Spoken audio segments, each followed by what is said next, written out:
सभी दोस्तों को मेरा नमस्कार। मैं सत्यनारायण कुशवाहा। स्वागत है मेरे YouTube channel village startup talks पर। तो चलिए दोस्तों, आज हम एक फिर नया वीडियो लेकर आए हैं और इस वीडियो पर बात करेंगे बिजनेस से संबंधित। क्योंकि बहुत सारे लोगों का एक क्वेश्चन रहता है कि हम बिजनेस करना तो चाहते हैं गाँव में रह के, लेकिन क्या करें। मुझे कुछ समझ में नहीं आता कि मुझे क्या करना चाहिए, क्या नहीं करना चाहिए। तो देखिए भैया, बिजनेस आपको करना है तो कहीं ना कहीं आपको एफर्ट आपको ही करना पड़ेगा, मेहनत आपको ही करना पड़ेगी, सोचना आपको ही पड़ेगा। लेकिन केवल थोड़ी सी मदद के लिए हम इस वीडियो को बना रहे हैं और इस वीडियो में कुछ ऐसे पॉइंट बताऊंगा जिससे आप बिजनेस आइडिया खोजने में आपको मदद मिलेगी। तो चलिए स्टार्ट करते हैं। जिसने अभी तक इस चैनल को सब्सक्राइब नहीं किया है तो प्लीज़ सब्सक्राइब कर लीजिए, लाइक करिए, शेयर करिए। चलिए, तो सबसे पहली बात हम करेंगे आज, जो कि है क्योंकि हमें बिजनेस आइडिया को ढूंढना है और इस बिजनेस आइडिया को ढूंढने के लिए हमें कुछ ऐसे काम करना पड़ेंगे जिससे अपने आप में ये विश्वास हो जाए कि नहीं, बिजनेस में कुछ ताकत है और कौन सी बिजनेस में कितनी ताकत है। जब इसमें आप थोड़ा सा रिसर्च करेंगे तो आपको निश्चित ही बहुत ही अच्छा बिजनेस स्वयं में ही आप खोज पाएंगे, निकाल पाएंगे और उसको कर पाएंगे। तो चलिए, उसी विषय में एक छोटी सी सलाह है मेरी। सबसे पहले जो पहला नंबर है, 4 पॉइंट में बता रहा हूँ। सबसे पहला नंबर जो है वो ये है कि क्या आप किसी ऐसे व्यक्ति को जानते हैं जिसका उसके बिजनेस से तरक्की हुआ। मेरी बात को आप समझ रहे हैं? क्या आप किसी ऐसे व्यक्ति को जानते हैं जिसने अपने बिजनेस से तरक्की किया हो, यानी वो पहले बहुत गरीब हो, उसने बिजनेस किया, अब उसकी हालत बहुत अच्छी है, उसकी जो फाइनेंशियल कंडीशन है बहुत अच्छी है। ऐसे जितने भी लोग हैं उन सभी लोगों की एक लिस्ट बनाइए। सबसे पहला काम करना है बिजनेस आइडिया को ढूंढने के लिए, इससे आपको बहुत मदद मिलेगी। जितने भी ऐसे व्यक्ति हैं जिन्होंने अपने बिजनेस से तरक्की की है, ऐसे सभी व्यक्तियों की एक लिस्ट बनाइए। वो 10, 5, 20 कुछ भी हो सकते हैं, जिनको आप जानते हैं। हो सकते हैं वो आपके रिश्तेदार हो, आपके दोस्त हो, कोई भी हो, या आपके पड़ोसी हो, या आप कैसे भी करके उनको जानते हो जिन्होंने बिजनेस से तरक्की की है। ऐसे 15, 20, 30 लोगों की लिस्ट बनाकर तैयार कर लीजिए और फिर बारी बारी से प्रत्येक व्यक्ति से मिलने का प्रयास करिए और उनसे ये पूछिए कि सर, जब आपने बिजनेस को स्टार्ट किया था तो उस समय आपकी फाइनेंशियल कंडीशन कैसी थी, आपकी आर्थिक स्थिति कैसी थी, इस बिजनेस को करने में आपको कितनी लागत लगी, कितना पैसा आपने इन्वेस्ट किया, कैसे किया, क्या क्या समस्याएं आई। ऐसे बहुत सारे क्वेश्चन आपको उनसे पूछना है और उस बिजनेस के तह तक जाना है, उसको पूरा समझना है और उस सभी को एक डायरी में नोट कर लेना है। फिर ऐसे दूसरे के पास, तीसरे के पास, सभी लोगों से आपको जब आप बातें करेंगे ना, तो ये समझ लीजिए, अगर आपने इतना कर लिया ना तो बिजनेस की समझ 50% आपके अंदर होगी। आपको ये पता हो जाएगा हर बिजनेस में कम से कम कितनी मेहनत करना पड़ेगी। जैसे ये लोग सफल हुए तभी मैं जाके सफल हो पाऊंगा। इससे आपको निश्चित इस बात का अंदाजा हो जाएगा। इसके बाद जो दूसरा नंबर है, क्या आपके पास, क्योंकि अभी तो दूसरे के बारे में जाना है हमें, अब अपने बारे में जानिए। इसका दूसरा पॉइंट ये है, क्या आपके पास कोई ऐसा हुनर है जिसको आप अपने रोजगार का जरिया बना सकते हैं। क्या आपके पास कोई ऐसा हुनर है जिसको अपने रोजगार का जरिया बना सकते हैं। यानी आपकी इतनी उम्र हो गई, आपने पूरी उम्र में क्या सीखा है।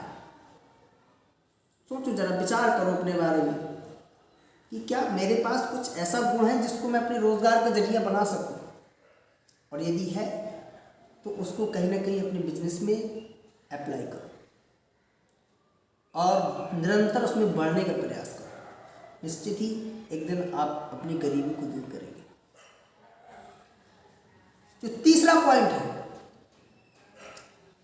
पॉइंट ये है, आपके गांव, आपके कस्बे, आपके शहर में आप इस चीज की जरा रिसर्च करें कि क्या किसी ऐसी चीज की आवश्यकता है जिसको मैं उपलब्ध करवा सकता हूं। खोजना प्रारंभ करें, क्योंकि बहुत सारी चीजों की आवश्यकता लोगों को रहती है। जिस दिन हम उसको खोज लेंगे ना, लोगों की प्रॉब्लम से ही व्यवसाय बनाया जा सकता है। लोगों की समस्याओं को देखकर उसके निवारण के लिए ही एक व्यवसाय को स्थापित किया जा सकता है। तो आप सबसे पहले ये रिसर्च करना चालू करें कि मेरे गांव, मेरे क्षेत्र, मेरे कस्बे, मेरे शहर में क्या ऐसी चीजें हो सकती हैं जिसको मैं उपलब्ध करवा सकता हूँ। जरा विचार करिएगा इस बात पर। देखिए, ये जो बातें बता रहा हूँ इसको कहीं ना कहीं आपको ही करना है, लेकिन जिस दिन आप इसको करना स्टार्ट कर देंगे ना, आपको स्वतः ही पता चल जाएगा कि इन सारी चीजों में कितनी ताकत थी। चौथा बात, जो फोर्थ नंबर है, आप अपने गांव में रहकर ऐसी कौन सी चीज आपके गांव में है जिसको आप शहरों में ले जाकर, कस्बों में ले जाकर लोग उसके बदले में आपको पैसा दे सकते हैं। आपके गांव में कौन सी ऐसी चीज है जिसको शहरों में लोग पैसा दे सकते हैं। क्योंकि आज के युग में, क्योंकि मशीनरी युग है, और आज के युग में हम लोग क्या करते हैं कि बहुत सारी चीज़ें जो हमारे गांवों में कृषि से पैदा हो रही है,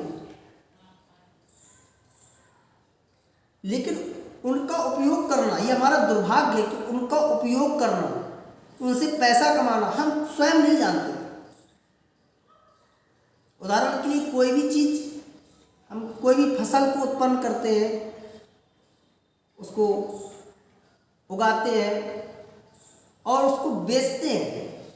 जो बड़े बड़ी फैक्ट्री उसको खरीद कर ले जाती है और वहाँ उसको प्रोसेस करती है, उसकी मैन्युफैक्चरिंग करती है, और फिर वही सामान वापसी फिर हम लोग फिर उसे खरीदते हैं। यानी हमारा ही सामान था, हमारे द्वारा ही पैदा किया हुआ सामान था, हम ही ने उसको उगाया था और हमने उसको सस्ते दामों पर बेच भी दिया। और जो वहाँ पर फैक्ट्री वाले लोग बैठे हुए हैं, उन्होंने इतना भाड़ा खर्च किया, इतना टैक्स दिया, इतना लेबर पर खर्चा किया, इतनी सारी मशीनरी पर खर्चा किया, इतना सब करने के बाद भी वो करोड़पति बैठे हुए हैं। देखिए, वो हमारे सामान से ही बहुत कुछ पैसा पैदा कर रहे हैं, हमारे चीज़ से ही बहुत सारा पैसा कमा रहे हैं, लेकिन हम उसका उपयोग करना, उससे पैसा कमाना हम नहीं जानते, और बाद में उसी प्रोडक्ट को हम खरीद लेते हैं। जरा आप इस चीज़ पर विचार करिए, क्या जब वो इतना सारा पैसा खर्च करने के बाद भी इतना पैसा कमा लेते कि वो करोड़पति बैठे बने हुए हैं, इतना सारा उन्होंने पैसा कमाया कि वो करोड़पति है, और हम लोग फिर भी कुछ अच्छा नहीं कर पा रहे। तो क्या यदि उसको हम थोड़ा सा सीख कर उसका प्रोसेस करना यदि जान जाए और छोटे स्तर पर भी, छोटे स्केल पर भी यदि काम करना प्रारंभ कर दें, तो क्या हम अपनी गरीबी को दूर नहीं कर सकते? इस बात पर जरूर विचार करिए। ये ऐसा मुद्दा है, यदि हम छोटी छोटी चीज़ों को जो हमारे गांव घर में हम लोग उसको उगाते हैं और उसको यदि प्रोसेस करना सीख जाए ना, तो निश्चित ही उससे हम बहुत ज़्यादा मुनाफा प्राप्त कर सकते हैं और अपनी गरीबी को भी दूर कर सकते हैं। और हमारा उद्देश्य आपको पढ़ाना, आपको शिक्षा देना नहीं है।